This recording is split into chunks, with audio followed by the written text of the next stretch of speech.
Bonjour Gachelundu, Bonjour à toi. merci à nouveau d'être présent sur la chaîne pour une deuxième interview. Nous nous sommes rencontrés en 2019 et à l'époque, vous aviez accepté d'être interviewé au sujet de votre parcours, de la tradition Beun et des différentes pratiques que vous enseignez dans cette tradition. Et donc, je mettrai le lien de l'interview dans la description de la vidéo pour que les personnes qui souhaitent vous découvrir puissent regarder la première interview. Et aujourd'hui, je souhaitais vous recevoir car vous sortez un livre intitulé La base, la voie et le fruit selon le Mantrayana et le Dzogchen. C'est publié aux éditions Yogiling et c'est une approche philosophique et dialectique du tantrisme et du Dzogchen articulée autour du triptyque la base, la voie et le fruit. Donc ma première question, ce sera, est-ce que vous pourriez nous expliquer comment est-ce que est née l'idée de ce livre? Combien de temps est-ce que ça vous a pris? Parce que ça a l'air d'être un livre quand même assez, qui demande beaucoup de travail. Et pourquoi est-ce que vous avez décidé de le diffuser en français? D'accord. Euh, euh, d'accord, merci. Le livre, l'idée, c'est parce que quand j'étais étudié dans un monastère de philosophie, par exemple, depuis 1993, parce qu'avant, j'ai déjà étudié quand même. Mhm. Depuis au Tibet, j'ai déjà commencé, philosophie, par exemple. Euh, je pense, donc, j'ai commencé de 1992, je crois, hein. Mhm. C'est avant le 12 ans. Ensuite, 1993, je suis venu en Inde. Et à partir de là, jusqu'à 2008, après faire 16 ans d'étudier, pratique du sutra, tantra, surtout le dzogchen, du sujet ça. Et ça me plaît beaucoup aussi parce que ça, et ensuite aussi, ça, c'est mes rêves aussi, Mhm. quand je suis venu pour vraiment voir. C'est la raison pour laquelle en Inde pour venir ça, hein. Et ensuite, l'idée, c'est vraiment, avant, par exemple, il y en a pas mal de déjà geishis qui ont obtenu le diplôme de geisha, mais ils ne traitent plus les gens, le geisha qui écrit un livre à un Mhm. moment du geisha. Donc, ensuite, en bout d'un certain temps, avant 2 ans de mon diplôme de geisha, par exemple, ensuite, mon ami est un geisha qui s'appelle Tsamon Jansen, donc il Mhm. est aujourd'hui au Tibet, il est responsable dans le monastère, hein, il est enseignant aussi. Donc, lui, il m'a donné, parce il m'a demandé, tu peux écrire comme ça un livre de philosophie qui correspond par rapport à comment dire, tantra, surtout le tantra et dzogchen.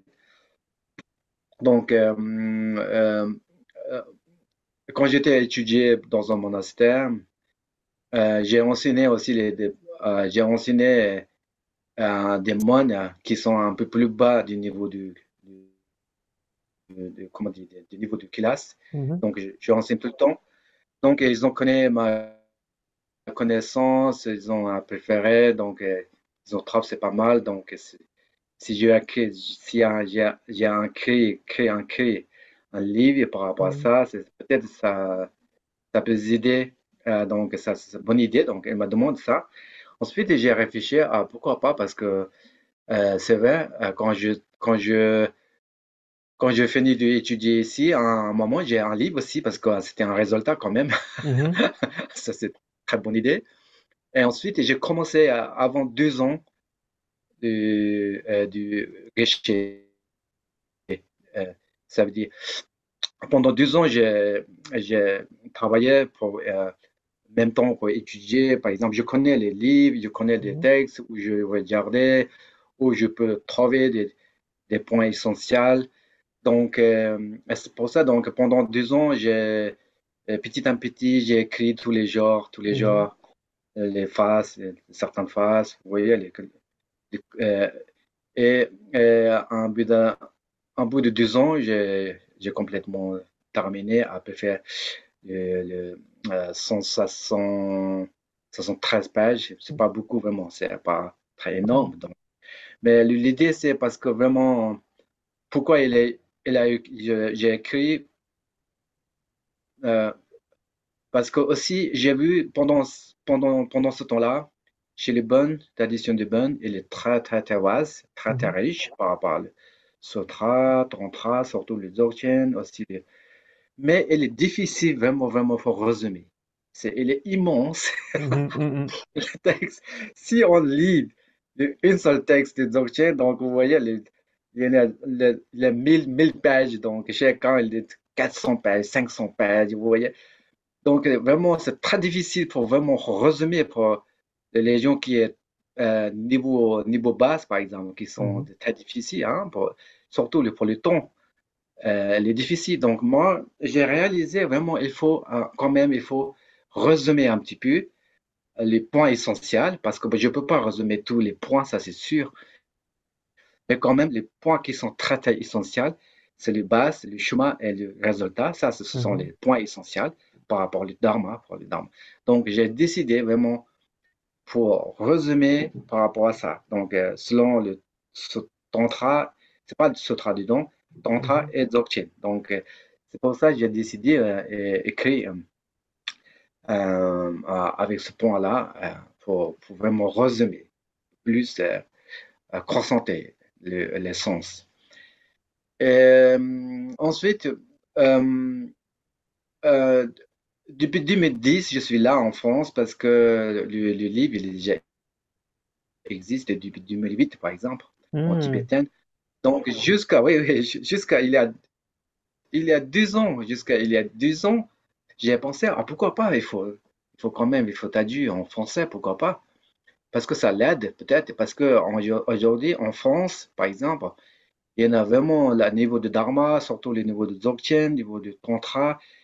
Il y en a beaucoup de gens qui n'ont pas mal connaissance déjà. Mhm. Depuis 40 ans, depuis 20 ans, depuis 30 ans, ils ont étudié, pratiquent.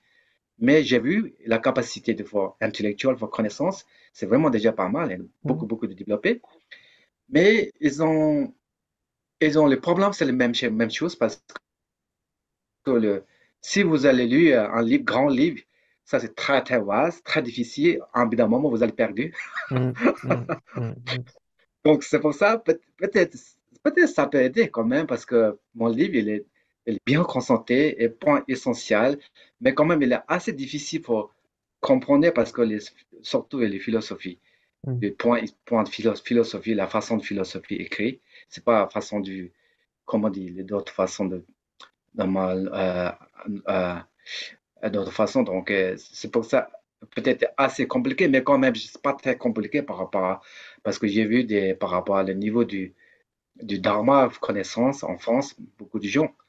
Je pense c'est vraiment ça l'aide. Je pense ça. Ensuite, j'ai demandé à Jean-François pour m'aider parce que lui, il traduit beaucoup. Je connaissais, on a déjà traduit pas mal de choses. Euh, donc, il m'a accepté finalement, gentiment. Donc, Bah, c'est voilà. super.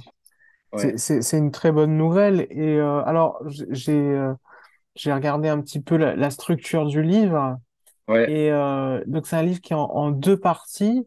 Donc, d'un côté, on a une première partie qui est intitulée Les mantrayanas secrets. Et la deuxième partie, c'est le Dzogchen.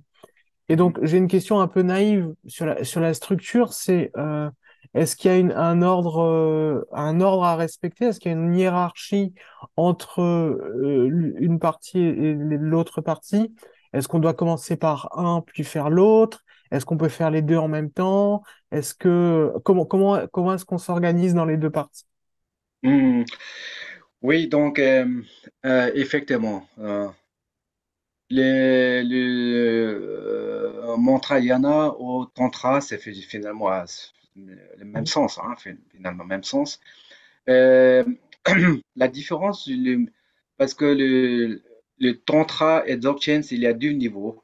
Le Tantra, on considère un peu plus bas, le Dzogchen, c'est encore plus Mhm. éveil, donc le niveau de plus éveil. Donc, mais Tantra aussi, dans le Tantra, il y a plusieurs niveaux. Tantra externe, interne, Sakya, par exemple. Donc, selon le tantra, les trois différents le tantra aussi, les différents niveau chacun. Donc, celui mon livre, mon livre, le tantra qui correspond, c'est le tantra interne, par exemple. Mhm. Ce n'est pas le tantra externe, le tantra interne. Donc, euh, le tantra, elle est, elle est plus, comment dire, détaillée par rapport aux Dzogchen, parce Mhm. qu'elle est plus de rituel, plus de phénomènes par rapport que le Dzogchen.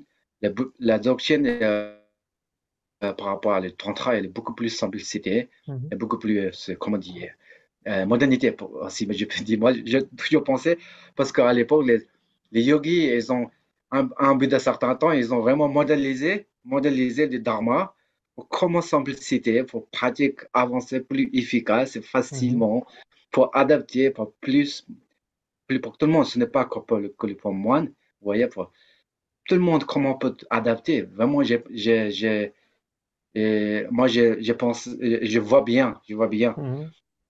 comment ils ont déjà avancé à l'époque parce que vraiment, faut, comment ça s'appelle, ce méthode, comment il va avancer pour adapter par rapport au niveau. Euh, donc, c'est pour ça les deux niveaux différents. Mais Mhm. bien entendu, aussi, on peut pratiquer ensemble. Par exemple, il y en a beaucoup de gens qui pratiquent ensemble, ce qu'on appelle dans la Sungje. Mhm. Ça veut dire l'intégration du Sutra, Tantra, Dzogchen, les trois Mhm. philosophes aux trois principales pratiques. Et il y en a des gens qui pratiquent en même temps, par exemple, comme, par exemple, je vais vous donner un exemple qui pratique le même temps, trois types de pratiques. Par exemple, qu'on appelle chez les bonnes, il y a un lama qui est important, qui s'appelle Nyami Sherab Gyaltsen. Mhm. C'était 14e siècle, à peu près le même temps du Tsongkhapa, par exemple. Mhm. Chez Gelog, Tsongkhapa, c'est le même temps, hein, les deux sont le même temps. Donc, lui, on considère, c'est quelqu'un du grand pratiquant, aussi grand yogi. Donc, lui, il a vraiment intégration avec le Sutra, Tantra, Dzogchen. Donc, ça veut dire, pourquoi il a engagé avec le Sutra? Parce qu'il était moine. Il est Mhm. complètement moine. Il a des vues de 250 et complètes. Et il respecte tous les niveaux, tous les détails, par exemple, selon le Sutra. Et bien sûr, selon le Tantra, il fait toujours les retraites du Yidam, du Mhm. Dakini, de tous les mois, par exemple. Euh, donc, donc, ensuite, elle est finalement aussi son niveau de pratique de méditation, et il a toujours médité selon le Dzogchen. Mhm. Donc, ça veut dire vraiment, il est quelqu'un du bon exemplaire pour les Mhm. trois sont même temps et pratique aussi. Donc, évidemment aussi, on peut pratiquer seulement Dzogchen. Ça Mhm. existe aussi. Sans passe par Sutra, sans passe par Tantra, directement dans le Dzogchen. Ça existe normalement aussi. Et aussi, on peut pratiquer le processus. On peut commencer par Sutra, et ensuite du Tantra, ensuite du Mhm. Dzogchen. Aussi, le processus plus classique Classique. normalement dans le Tantra, ouais, dans le Dharma normalement. Mhm. Parce que ça, on est considéré aussi un peu plus sécurité, plus stable, par exemple, le niveau de compréhension, le niveau d'expérience, pour monter étape par étape.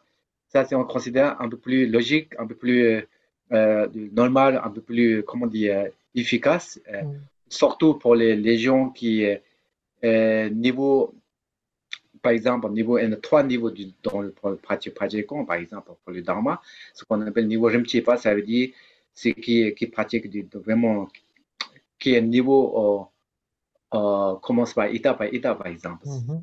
Donc, ce genre de personnes, c'est intéressant pour commencer un par un aussi. Donc, ça commence par monter doucement, chacun, étape. Et aussi, bien sûr, il y en a aussi seulement il y a Tantra qui pratiquent contre Tantra, qui existe aussi. Il y en a seulement Dzogchen, il y en a les deux. Ça veut dire, ça existait D'accord. un peu. Il y a toutes les Ouais. combinaisons possibles, en Les fait. combinaisons possibles, oui, Mhm. c'est ça. Et je me posais une question parce que c'est écrit les Mantrayana secrets. Mhm. Qu'est-ce que ça veut dire secret dans ce cadre? D'accord. Donc, ce qu'est, normalement, c'est pas. quand on parlait de Sukkot, normalement, par rapport à le Dharma, parfois le Dzogchen lui-même aussi, on s'appelle aussi Sukkot, par Mhm, exemple.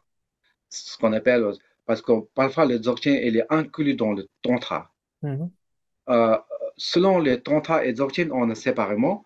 On ne parle pas de Dzogchen Tantra, mhm, mais normalement, les Dzogchen, dans le catégorie, dans le Tantra aussi, ça passe normalement. À ce moment-là, on s'appelle aussi parfois Song-nga.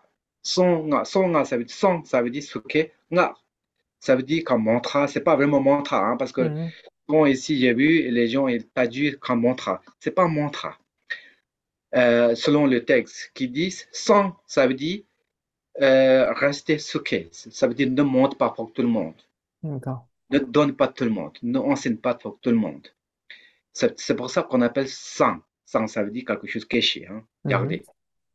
Et ensuite, nga, ça veut dire s'il y en a vraiment quelqu'un à qualité, il faut donner. C'est pour ça qu'on appelle nga. Léger tamba namla nga, ça veut dire. Donc, vraiment, les deux mots, hein, sans et nga. Ça veut dire, pour mauvaise personne, donne pas, il faut rester mhm, souqué. Pour bonne personne, il faut donner. Ce qu'on appelle nga. C'est pour ça, sans nga. d'accord. Donc, ça, c'est en général, les deux mots ont expliqué selon le texte. D'accord? Parce que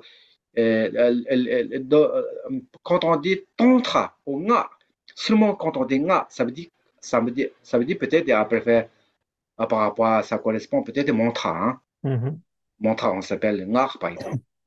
Quand on dit son nga, ça veut dire là, c'est différent. Par mhm, exemple, là, c'est vraiment différent un petit peu. Légèrement, il faut catégoriser. Donc, voilà. Et d'autres façons aussi, par rapport au tantra, pourquoi il est sutra, il me choquait parce que dans le texte, on a dit aussi, si on donne n'importe qui, peut-être ça, parce que l'idée de dharma, c'est pour, le Bouddha, il a enseigné pour le dharma, c'est pour l'aide, pour mhm, aider pour les autres, pour libérer du samsara, souffrance. Mais parfois, ça dépend aussi du dharma, quel dharma euh, qui a donné, par exemple. mhm, Ça veut dire que dharma, c'est qu'un médicament. Parce que si le médicament, ça ne correspond pas, c'est maladie, mhm, peut-être ça provoque différents morts, ça devient complètement, comment dire, opposé. mhm. Dangereux peut-être. En fait, c'est dangereux. C'est pour Mhm, ça, les saunas, c'est quelque chose de très niveau haut, parce que le niveau est tellement haut, et il y a beaucoup de choses qui ne correspondent pas du tout pour original personne, par exemple. D'où il y a beaucoup de gens, l'idée de sauna parfois, ne acceptent pas aussi. mhm, C'est difficile pour vraiment conception, elle est difficile pour comme support aussi parfois. Donc, depuis qu'on est vraiment quelqu'un de difficulté pour du niveau basse, mhm, ce genre de personne, si vous donnez le sauna, ça peut être peut-être, ça l'aide pas, parce que peut-être ça tourne complètement opposé, différemment. C'est pour ça qu'il faut rester soqué. Ça mhm. s'appelle aussi sangwa. Oui. Du coup, j'ai une question complémentaire. Donc, pour pratiquer le tantra, il faut avoir reçu une initiation particulière, il faut travailler avec un maître. Oui, normalement.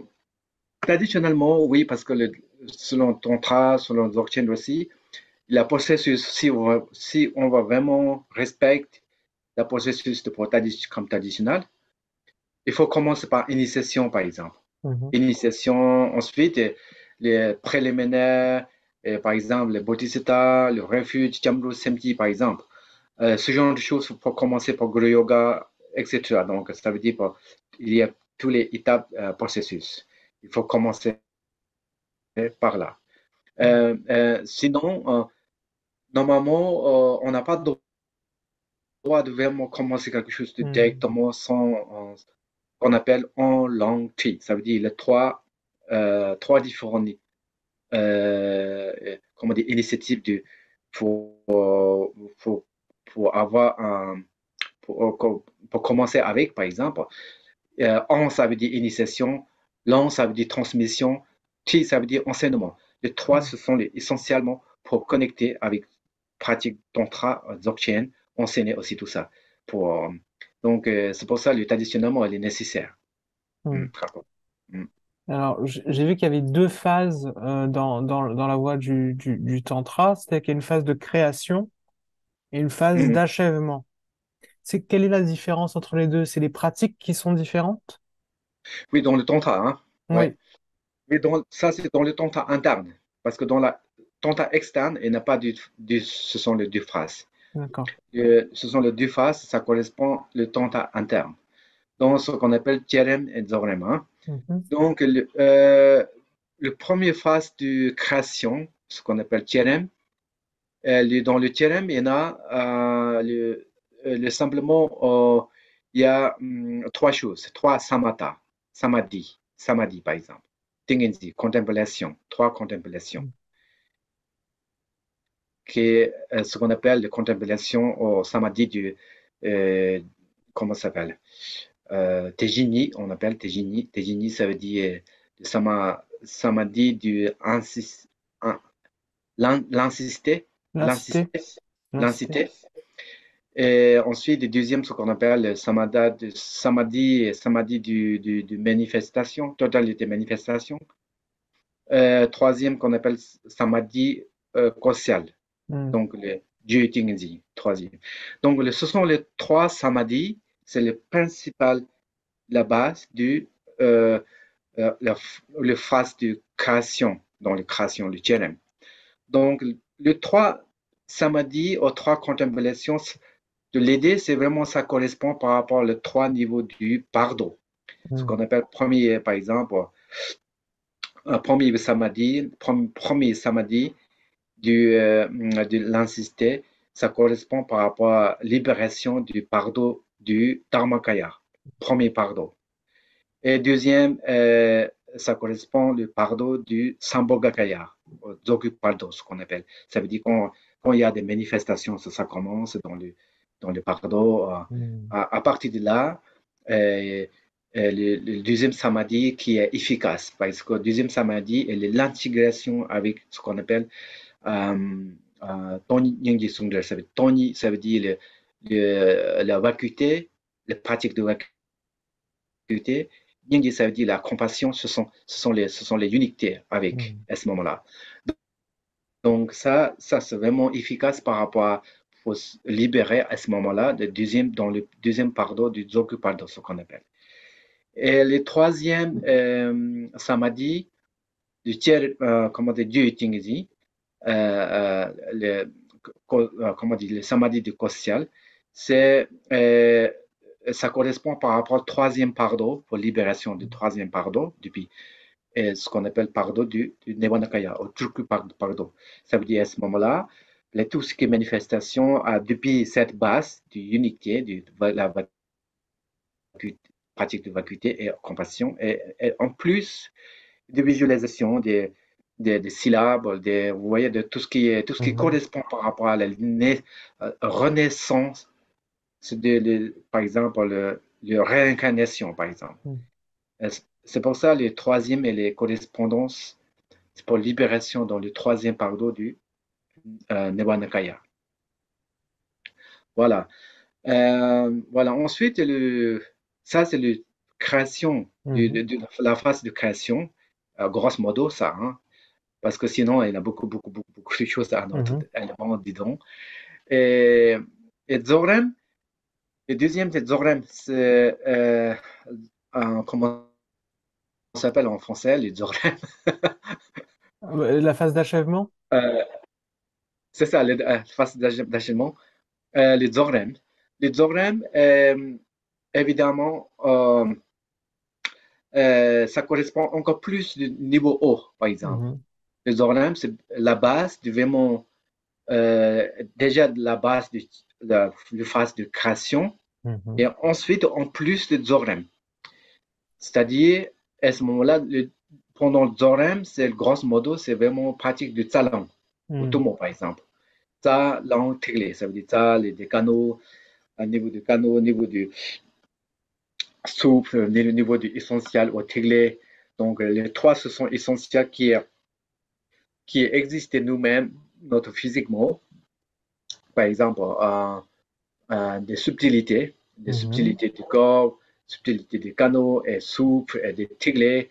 Tout ça, c'est qui est dans le tantra, c'est très, très important par rapport à ce sont les subtilités parce que c'est la base, c'est la site c'est la graine du Sambhogakaya, Nirvanakaya, Dharmakaya, tout ça. Donc, c'est quelque chose, quelquefois, on appelle aussi euh, le, le corps de pureté, par exemple. Parce que notre corps physique aujourd'hui, ce qu'on voit, ça c'est un corps en pureté, et d'autres subtilités qui existent intérieures, c'est ça, se cacher, ça c'est, on appelle aussi pureté, quelque chose qui est pureté, qui existe. Donc l'idée du Tjedzoram, c'est pour vraiment, ça se manifeste, cette qualité intérieure, pour plus se manifeste, et ensuite le disparaître le corps impur qui Mhm. est existant avec notre douleur, avec notre souffrance, avec notre limitation pour vraiment disparaître et manifester des qualités intérieures. C'est ça l'idée du Zorlem, pour Ça a l'air résumer. très compliqué. Oui, oui, ça allait très compliqué, c'est vrai. Ça doit prendre plusieurs années pour commencer à réussir à faire quelque chose, j'imagine. Ah oui, oui, absolument. Mm. Plusieurs années, ça veut dire par exemple, dans le tantra, normalement, selon le tantra elle-même, il y a pour pouvoir, pour libération totale, ou libération totale, ça veut dire pour devenir, jusqu'à devenir pour Bouddha, Mhm. il faut, il faut, il faut trois vies, D'accord. minimum, Ouais, il faut minimum commencer trois vies. rapidement, quoi. Ouais. Oui, c'est ça, minimum trois vies. Selon le tantra, il est difficile pour obtenir de libération totale dans cette vie, une seule Mhm. vie, sauf le dzogchen. Le dzogchen, elle est tout à fait possible, même pendant quelques années. C'est pas, Mhm. si on bien travaille, si on bien pratique, on n'a pas besoin vraiment pour attendre jusqu'à la mort. Donc, il est possible pour jusqu'à quelques années, mais Mhm. le grosso modo, c'est vraiment une possibilité dans cette vie aussi, hein. Donc, tantra elle-même, seulement le tantra, ça n'existe pas. Mhm. Ouais, D'accord. Bah, donc, je vous propose de passer sur cette partie du Dzogchen qui pourrait libérer en une seule vie. Ça paraît être un programme sympathique. ah ouais, Alors, j'ai une question de définition. On parle de la base ouais. du Dzogchen. Alors, qu'est-ce que ça veut dire, la base du Dzogchen? Mhm. Ok, c'est une très bonne question. Donc, la base du Dzogchen, c'est ce qu'on appelle Rangyong Yishe, ou Rigpi Yishe. Donc, ça veut dire, par exemple, par rapport au tantra interne et Dzogchen, la base elle-même, elle est presque pareille. La base, par exemple, ce qu'on appelle Rangyong Yishe. Rangyong Yishe. Donc, ça veut dire la sagesse de prémodèle naturel, hein. Donc, Rangyong Yishe. Euh, Ça, on considère parfois, on appelle aussi l'état naturel, par exemple, l'état naturel qui existe de nous-mêmes. Parfois, on appelle aussi Bouddha nature, la nature du Bouddha. Il y en a plein de mots. Parfois, on appelle aussi du Rigpa, Kunje. Parfois, on appelle Kunje, par exemple, base de tout. Euh, donc, il y a beaucoup de différentes façons d'appeler de cette base. Et Mhm. grosso modo, sur cette base, il y a trois qualités. Trois qualités. Donc, ce qu'on appelle Kada, Tundub et Chijin et Jichenchi, selon les doctrines du Bon. Kadar, ça veut dire cette base, il y a une qualité, ce qu'on appelle Kadar. Mhm. Euh, Ça signifie cette base, elle est depuis existence, depuis toujours, elle est la pureté du prémodal. Existence et pureté du prémodal. Si la base, elle n'est pas pureté, si elle est base, elle est elle-même, elle est déjà comment dire, impure. Mhm. Ensuite, on ne peut pas pureté parce qu'elle est déjà elle-même, naturellement, elle est déjà impureté. Donc, heureusement, la base elle-même, elle est complètement pureté et prémodale.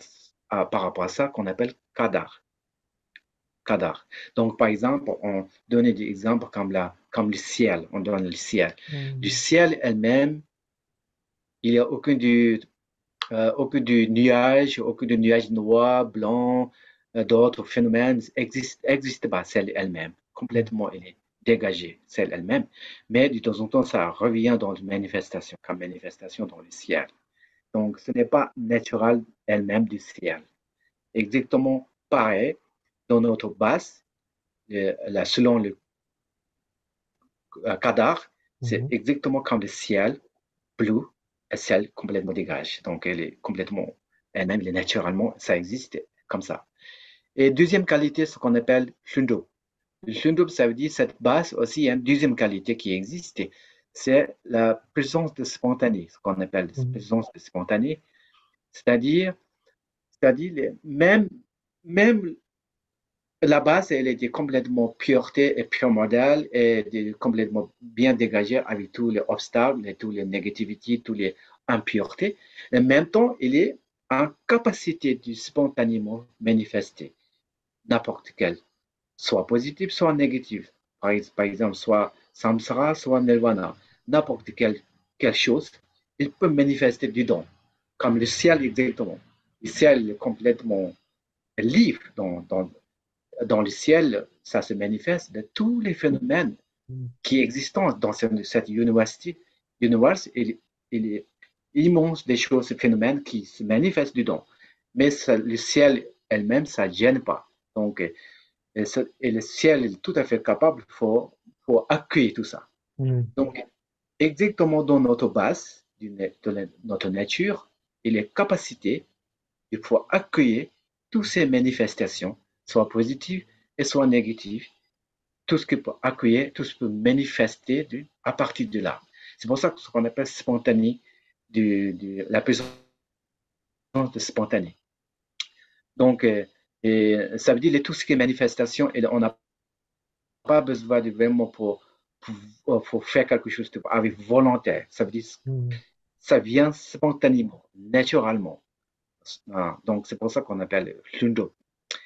Et ensuite, les troisième qualité qu'on appelle Chijin Jichenchi, ça veut dire, dans cette base de notre nature, de l'esprit, il est, euh, il est première qualité, c'est pureté et primordiale, et deuxième qualité, présence de spontanée, et troisième, c'est les deux, ils ont unité, Mm. inséparablement. Parce que deux qualités, ça n'existe pas séparément, par exemple. Hein, c'est comme ça, là, c'est, ici c'est Kada, ici c'est Kundot. Ça n'existe pas séparément. Ça veut dire la base elle-même, il est inséparablement cette qualité existence. Ce qu'on appelle Tianqi. Donc, les trois qualités. Ce sont les trois qualités. Pour résumer, vraiment. Mm. Et donc, je voulais qu'on parle un petit peu de la pratique dans le Dzogchen. Je Mm, voulais savoir si, avant d'entreprendre les pratiques classiques du Dzogchen, de Trekchö, Tögal, etc., est-ce mm. qu'il fallait, avant, pratiquer Samatha et Vipassana? Oui, absolument. Absolument. Ça, c'est, je suis convaincu de plus en plus parce que vraiment, pourquoi? Parce que depuis 2014, j'enseigne ici en France, en Europe.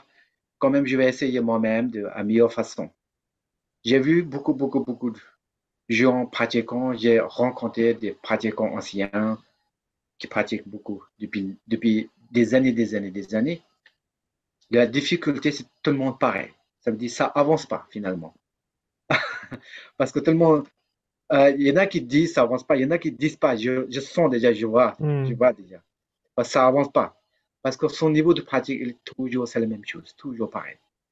Niveau de compréhension intellectuelle, quelque chose, quelque part, ça progresse, ça augmente. Ils connaissent beaucoup de choses, finalement, mentalement. Ils connaissent beaucoup de noms, connaissent beaucoup de techniques, Hmm. beaucoup Hmm. de choses qui est mentalement qu'ils connaissaient, mais expériment intérieur pour connexion, c'est difficile avance. Donc ensuite, j'ai vu, parce que vraiment, le problème, c'est ça manque de la base. Parce qu'on fait quelque chose de avancer, on est allé à droite, à gauche, toujours tourner, finalement, rien. Donc ça, c'est vraiment gros problème pour tout le monde, hein, pratiquant surtout. Parce que ça, c'est aussi, avant, quand j'étais au Tibet, Mon maître, elle m'a déjà demandé, elle m'a déjà dit aussi, hein, il faut la base, vraiment, il faut Mm. la base, il faut commencer de base solide. Il m'a déjà dit. Mais à l'époque, je ne suis pas très convaincu, je ne suis pas très rassuré quand même, hein. Je connais. Là, vraiment, je vois bien moi-même aussi parce que ça avance très, très doucement. Mm. Pourquoi? Parce que je demande moi-même pourquoi ça avance très, très, très doucement. Parce que surtout, la base, elle n'est pas solide. La base, elle n'est pas solide. Quand on parlait de base, comme tu disais, le shamatha Mhm. et vipassana, par exemple, ça, c'est le niveau de méditation. Là, avant de cela, aussi, certaines choses qui sont très nécessaires aussi, qui doivent commencer. Mhm. Par exemple, ce qu'on appelle, premier état, ce qu'on appelle du Jumba. Du Jumba, ça veut dire, peut-être tu connaissais les quatre, quatre phénomènes qui tournaient le Oui, samsara. je Voilà. pense. Ce sont les phénomènes qui sont essentiels aussi, vraiment, vraiment pour avoir la base. D'abord, il faut reconnaître notre vie, elle est précieuse, importante. Deuxièmement, il faut reconnaître cette vie, ça ne dure pas longtemps, c'est en permanence, par exemple. Ensuite, si on fait quelque chose de mal, les autres aussi, Mm. accumulation négative, la conséquence de karma, vous voyez, tout ça, c'est la conséquence karma, c'est la souffrance de samsara, tout ça, il faut bien, bien comprendre et bien expérimenter. Tout première étape, je pense. Parce que le problème, c'est aujourd'hui, pourquoi on n'avance pas, pourquoi on n'est pas très sérieux, parce que surtout, on a manqué cette base. Parce que vraiment, ça c'est, j'ai vu, pour chez tout le monde, hein, Mm. inclus moi-même aussi, hein, j'ai vu déjà. Ensuite, bien entendu, deuxième étape, ce qu'on appelle Dirjon. Dirjon, ça veut dire là, niveau de purification aussi. Il y en a beaucoup de gens qui est bloqué par rapport à ce niveau-là. Parce que si quelqu'un est trop pollue intérieur, il est difficile, même si vous êtes effort, beaucoup d'efforts pour faire quelque chose, essayer d'avancer, vraiment, vraiment, ça avance pas, malheureusement. Parce que l'intérieur, la pollution, elle est Mm. hyper dure, hein, pour casser cette mur de pollution, elle est très, très, très éveillée. Donc, ça veut dire la lumière, elle est difficile pour apparaître. Donc, c'est pour ça les deuxième étape, la base, avant de commencer la méditation, ce qu'on appelle Degjon aussi. Degjon, ça veut dire tout ce qui est niveau de purification. Mhm. Pour vraiment purifier pour nettoyage. Nettoyage. Ça, c'est vraiment par rapport à ma connaissance, par rapport à mon expérience, c'est très, très, très important. Très, très important. Et on fait comment alors pour la purification? La purification dans le Dzogchen, dans le Tantra, dans le Sutra, il y a beaucoup, hein. Donc, ça veut dire beaucoup de différentes possibilités. Par exemple, par exemple, par le Dzogchen, qu'on appelle le préliminaire. Ça veut dire il y Mm. a des niveaux de purification, par exemple, physiquement, il y a des purifications comme protection, comme Truncol, comme respiration. Mm. Vous voyez, et oralement, il y a des mantras comme 100 syllabes, d'autres mantras, plein de choses. Et euh, euh, par rapport à l'esprit, il y a beaucoup de choses aussi, des chakras qu'on appelle les chakras, pour visualiser, pour méditer, pour conscience, pour ressentir. Il y a plein de possibilités. Il faut se purifier, normalement. Plein de possibilités. C'est pas vraiment une seule méthode, hein. Mhm. Il y a plein de possibilités, de façons de purifier. Donc ça, je trouve, c'est vraiment, c'est très, très important. Euh, euh, parce que c'est pas moi qui dis aussi. Il y a beaucoup de yogis qui sont grands yogis comme Charles Rinpoche, comme d'autres maîtres chez les Bund, chez les Nyingma. Il y en a beaucoup de grands yogis du Dzogchen, par exemple, surtout, Mm. qui est déjà passé. Donc, tout le monde disait le niveau de purification, elle est très, très, très important pour faire quelque chose. Parce que sinon, il est difficile pour apparaître cette lumière intérieure. Donc, vous voyez. Et ensuite, voilà. Ensuite, quand on est bien purifié de nous-mêmes, moi-même, physiquement, émotionnellement, des sentiments, tous ces négatifs, tout ce qui est maladie, par exemple, tout ce qui est concerné relatif, lien Mm. avec notre physique et mentale, pour les faire. Ensuite, on peut commencer les méditations, par exemple. Là, c'est Mhm. vraiment, ça devient beaucoup plus facile. Vous êtes beaucoup plus calme, vous êtes beaucoup plus concentré, vous êtes beaucoup plus de capacité du Mhm. mental, capacité de l'esprit, elle est absolument augmentée.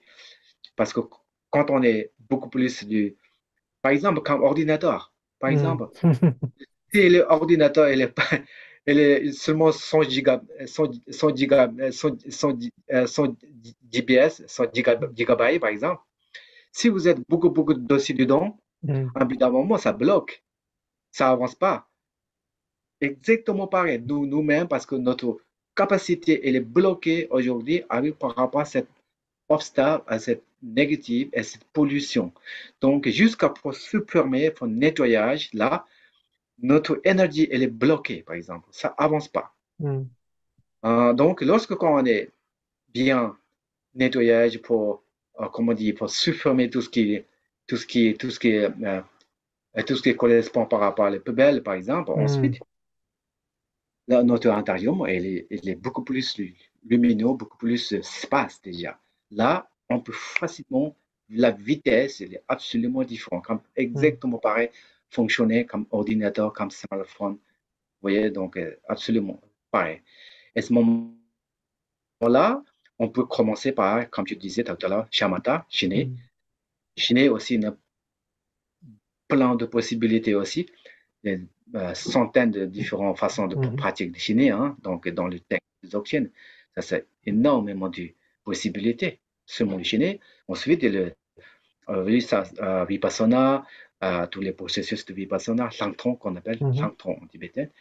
Donc, Langtong, avec cette base, là, on peut vraiment commencer par Tukchu et Togal. Mhm. Voilà. Et alors, j'ai une question. Quelle est la différence pour quelqu'un qui connaît pas entre Trekchö et Togal? Est-ce que c'est l'un avant l'autre? Est-ce que c'est les deux en même temps? Comment ça fonctionne? Hmm. Oui, donc très bonne question, hein, merci.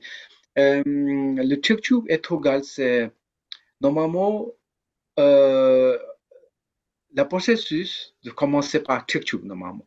Parce que pour, par rapport à avoir la capacité de pratique de Togal, il faut obliger d'avoir la base de Tukchu. Mhm. Hmm. Pour avoir la base de Tukchu, pour capacité pratique de Tukchu, il faut Langtong. Pour pouvoir pratiquer Langtong, il faut Mhm. chaîner. Pour pouvoir pratiquer de chaîner correctement, il faut déguion, ça veut dire purification.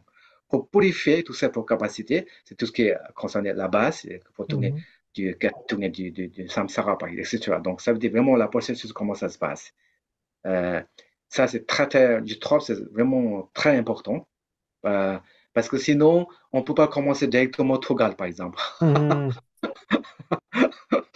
Ça veut dire c'est quelqu'un de sans zèle pour monter directement sur le 9e étage. Mhm. Mhm. C'est dangereux. Ah oui, c'est exactement pareil. Donc ça, impossible pour sauter directement au 9e étage sans aile, hein. Donc c'est c'est comme ça. Donc c'est mieux, c'est vraiment pour monter étape par étape, étage par étage. Donc ça c'est plus sécurité, plus logique et plus comment ça s'appelle, euh, plus du normal. Mhm. D'accord. Donc, il y a une vraie progression, en fait, du tout début jusqu'à la fin.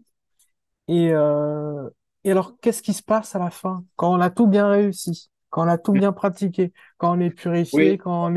on a atteint le Shiné, quand on a fait l'Actong, quand on a fait Trekchö et puis Togal, Mhm. est-ce que on peut arriver à la libération?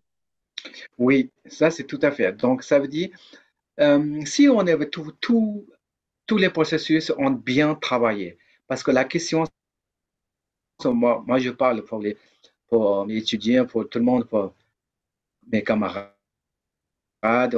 toujours on a parlé, j'ai- on a parlé la question c'est pas de quantité, la question c'est la qualité, c'est pas quantité, combien d'heures vous pratiquez tous les jours. Ça, c'est important, mais c'est pas vraiment essentiel. L'essentiel, c'est la qualité. Parce que si on fait d'abord qualité, ensuite encore plus, là, c'est encore plus mieux, hein, bien Mm. sûr. Donc, ça veut dire que tous ces processus bien, comment dire, euh, bien reliés avec la qualité, avec le temps, tout ça, c'est si on bien pratique. La bout du, quand on est bien pratique jusqu'à Trugal, à ce moment-là, il y a beaucoup de yogis, comme beaucoup de yogis, la conséquence est devenue corps d'arc-en-ciel. Ça Mm. veut dire, le corps d'arc-en-ciel, ça veut dire, dans cette vie, cette personne, elle est complètement liberté, libération totale. Donc, euh, le étonnant, c'est par rapport aux Dzogchen, d'autres dharmas, parce que d'autres dharmas, sutra, il est difficile de monter la conséquence du Mm. sutra. Mm. Parce que les sutras, ils disent la conséquence, ça vient du peut-être des centaines de la vie à faire. Ça peut être étant libération. Mm. Ça, c'est juste pour, il faut croire, parce que sinon, c'est difficile pour voir vraiment, hein. Les bonnes nouvelles pour les Dzogchen, la conséquence, on peut voir, on peut profiter dans cette vie, Mm. pour tout le monde, hein. Donc ça, c'est déjà passé. Par exemple, comme un yogi du Dzogchen, du Bon, par exemple, qui s'appelle Sharda Rinpoche, il n'est pas longtemps, hein, de 1934.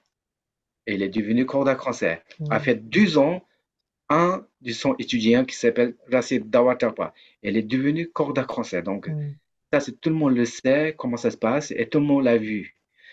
Donc, la conséquence, c'est ça. Donc, notre corps, elle est devenue la lumière, notre esprit, il est devenu lumière. Donc, à ce moment-là, la conséquence, elle est, euh, comment dire, le résultat, elle est éteint Mm.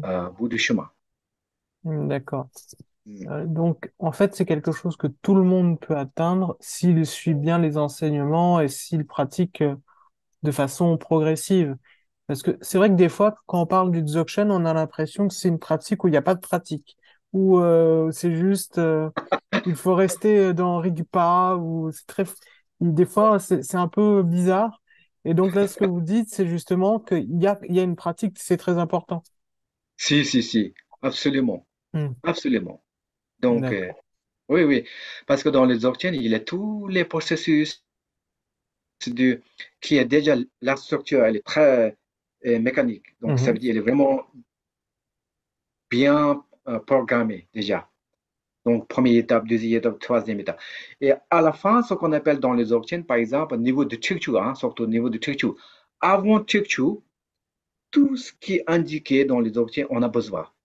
Et physiquement, mentalement, oralement, récitation, rituel, purification, tout c'est nécessaire. Tout c'est nécessaire pour préparation. C'est pas les Dzogchen chemin elles-mêmes, Mhm. mais ils sont nécessaires pour, pour prendre cette chemin du Dzogchen, par exemple, quand vraiment, quelque part, comme bateau, par exemple. Mhm. Parce que le bateau, il n'est pas destination déjà, hein. Mhm.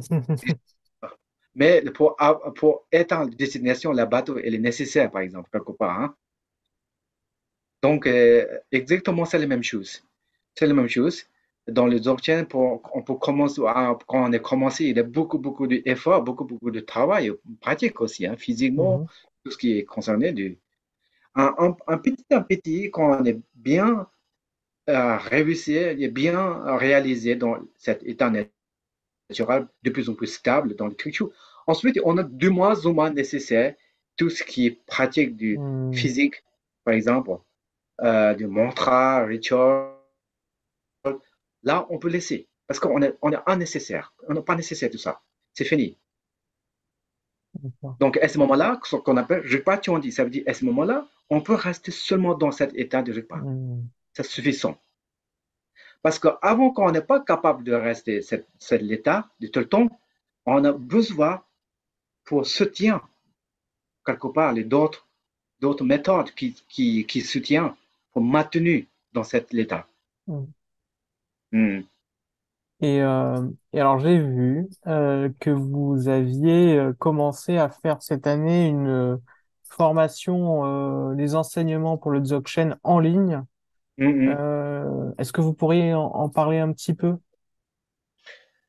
Ah oui, donc cette année, j'ai essayé de vraiment moi-même pour regarder, parce que depuis presque 3 ans, on a fait le en ligne, Mhm, surtout ce formation pour vraiment l'adresse pour pratiquer de Dzogchen. Hein. C'est pas tout le monde qui veut pour méditer. C'est méditer, ça veut dire beaucoup plus vaste, beaucoup plus mhm, large. Ça, c'est autre chose. Surtout pour réserver pour le Dzogchen, pratiquant de Dzogchen. Donc c'est pour ça, bon, moi, j'ai essayé de faut vraiment adapter avec le niveau du pratiquant que je connais, son niveau à peu faire. Je connais mon niveau moi-même aussi. Je connais un peu le texte, qu'est-ce qui existe, et des méthodes, parce que certaines méthodes, elle est beaucoup plus lourde pour nous mhm, par rapport à notre temps, par rapport à notre compréhension. Elle est beaucoup plus difficile. Ça, c'est impossible pour appliquer tout ça. C'est très difficile, il faut oublier. mhm, Donc, certains niveaux, elle est aussi très, très, très simple, parce que trop simple, c'est aussi difficile par rapport à notre niveau. Aussi, mhm, nous avons besoin aussi comprendre quelque part. Donc, c'est pour ça, moi, j'ai essayé vraiment pour trouver un milieu, pour mhm, organiser, hein, pour organiser. Mais j'espère que ça va passer très bien, parce que quand même, j'ai l'expérience depuis 3 ans aussi pour organiser tout ça. Donc, c'est pour ça, on est organisé les 4 étapes. Première étape, c'est qu'on appelle sentier, ça veut dire vraiment tout ce qui est concerné, comme tout à l'heure, on a parlé, pour mhm, niveau de purification, niveau de vraiment pour préparation, surtout les préparations de l'esprit, essentiellement, pour entrer ce chemin mhm, essentiel dans le repas. Hein. Voilà. Ensuite, la deuxième étape, c'est ce qu'on appelle semi, ça veut dire dans le tutu, hein, à partir de là, tutu, parce que dans ce programme, les seules choses que j'ai essayé de faire réduire, par exemple, tous les concernés de beaucoup de choses qui doivent faire des mantras, rituels, tout mhm, ça, pour essayer un petit peu pour résumer, pour essayer de revenir dans l'essentiel de pratique. mhm, Donc, ça, je trouve, c'est pas mal. Et ensuite, deuxième, c'est Turku. Troisième, c'est aussi Turku. Donc, ça veut dire mhm, dans le progressif. Moi, la première étape, deuxième étape, troisième étape, ça veut dire les trois, ce sont les Turku, normalement. Il n'y a pas Togal dedans, pour l'instant. Parce que vraiment, pour l'instant, pour aller Togal, c'est assez lent, je pense, assez difficile. mhm, C'est pas la peine de vraiment, sans avoir la fondation de Turku, pour aller Togal, c'est pas la peine, normalement. mhm. Vraiment. D'abord, il faut vraiment la base de Turku. C'est pour ça, la grosse modo cette année, c'est le Turku. Dans le Turku, il y a plusieurs D'accord. étapes. Mm. Et alors comme ça a déjà commencé, je sais pas si les gens peuvent déjà continuer à s'inscrire ou il faut attendre l'année prochaine. Oui, parce que surtout, pourquoi je fais 4 étapes? Parce que 4 étapes, ça veut dire vraiment les gens peuvent entrer, peuvent sortir, par exemple. Ça veut Mhm, dire facilement. Par exemple, euh, c'est vaut mieux prendre, si vous êtes, comment dire, un doute, par exemple, est-ce que je peux continuer un an, c'est trop, engagement mhm, difficile, peut-être si vous ne connaissez pas, il est possible, premier 2 mois pour inscrire, comment ça se passe. Ensuite, si ça se passe bien, rester encore deuxième étape, par exemple, etc. d'accord, Ça veut dire vraiment, de chaque étape, on peut commencer quelque chose de concret. Donc, d'accord. c'est pour ça elle est très accessible pour entrer ou sortir aussi. Ok. Bon, on a vu beaucoup de choses là. Moi je suis enchanté parce que j'ai appris plein de choses. Et donc je voulais vous remercier vraiment pour votre générosité et pour toutes ces informations. Je mettrai dans la description de la vidéo toutes les informations pour votre livre Mhm. et également pour votre site internet et s'inscrire pour éventuellement faire suivre les cours de Dzogchen. Donc, je vous Mhm. remercie encore et je vous souhaite une très très bonne journée. Merci beaucoup, hein. Merci vraiment. Au C'est très, revoir, tu as toujours parlé avec toi, ça c'est vraiment c'est un plaisir, super. hein. Merci Merci beaucoup. beaucoup, hein. Très bonne journée. Très bonne journée, merci beaucoup. Au revoir. Au revoir.